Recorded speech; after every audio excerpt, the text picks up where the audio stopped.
Mark Drage lost his wife 18 months ago. Devastation, obviously. We both working hard, saving for our retirement, and that curveball gets thrown at you. Kathleen was diagnosed with mesothelioma over 20 years after the couple helped renovate a beach house north of Perth.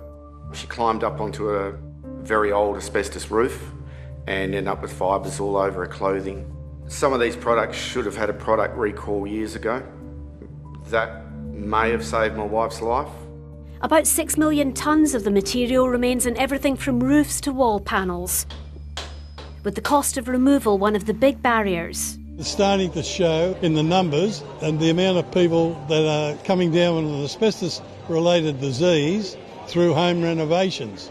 But it's not just an older person's disease. 18-year-old Jarni Greatorix in Gippsland is one of the youngest Australians to be diagnosed with mesothelioma. I ended up in hospital with my lungs being filled with fluid.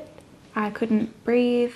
Jarni's receiving immunotherapy treatment. Her family is still trying to pinpoint where she was exposed to asbestos fibres. It's one thing to be told yourself that you have cancer. I had that diagnosis. It's completely another thing to hear that your child has cancer. But to hear that it's something that could have been prevented.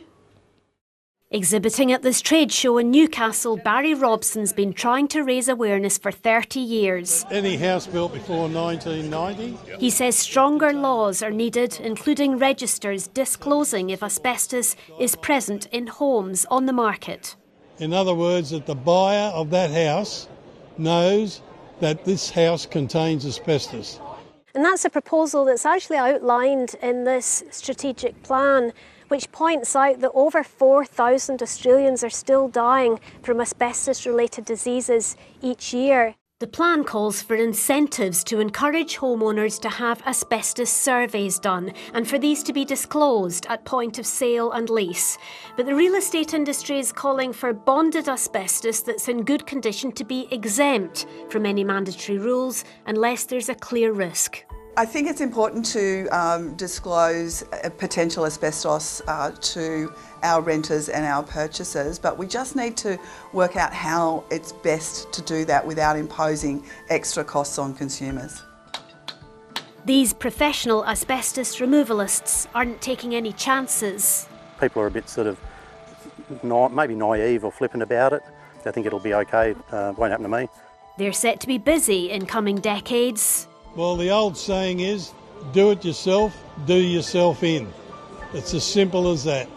It'll be up to each state when they carry out the measures within the Asbestos National Plan. Affected families believe they're long overdue. Claire Moodie, ABC News.